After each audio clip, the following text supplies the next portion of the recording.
Chapter 3 of the Bhagavad Gita, known as Karma Yoga or the Yoga of Action, provides profound insights into the nature of duty, desire, and spiritual liberation. Here are the teachings people can learn from this chapter.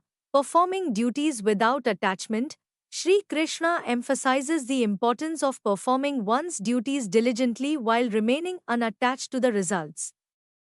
This teaching underscores the concept of selfless action, Nishkama Karma, where individuals focus on the action itself rather than the outcomes.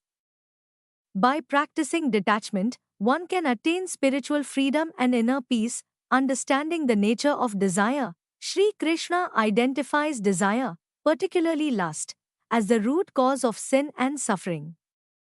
He explains how desire clouds one's knowledge and leads to delusion, ultimately hindering spiritual growth. By controlling the senses and mastering desires, individuals can overcome obstacles on the path to enlightenment. Embracing responsibility and sacrifice, Sri Krishna highlights the significance of fulfilling one's responsibilities and performing sacrifices, yajnas, as prescribed in the Vedas. He explains how these acts contribute to the well-being of society and the balance of the universe.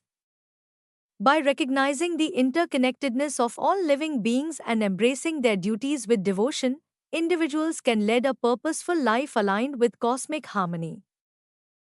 Leading by example, Sri Krishna emphasizes the importance of setting a good example for others through righteous actions. He cites the example of enlightened beings like King Janak, who fulfill their earthly duties while remaining detached from worldly desires. By living in accordance with higher principles and inspiring others to do the same, individuals can uplift society and contribute to the greater good. These teachings from Chapter 3 of the Bhagavad Gita offer timeless wisdom on how to navigate life's challenges, overcome desires, and attain spiritual fulfillment. By internalizing these teachings and incorporating them into daily life, individuals can cultivate inner peace, wisdom, and self-realization.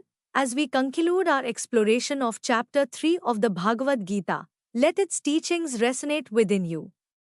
Embrace the path of selfless action, master your desires, and find inner peace. If you found this video insightful, don't forget to like, share, and subscribe for more enlightening content on spiritual growth and wisdom.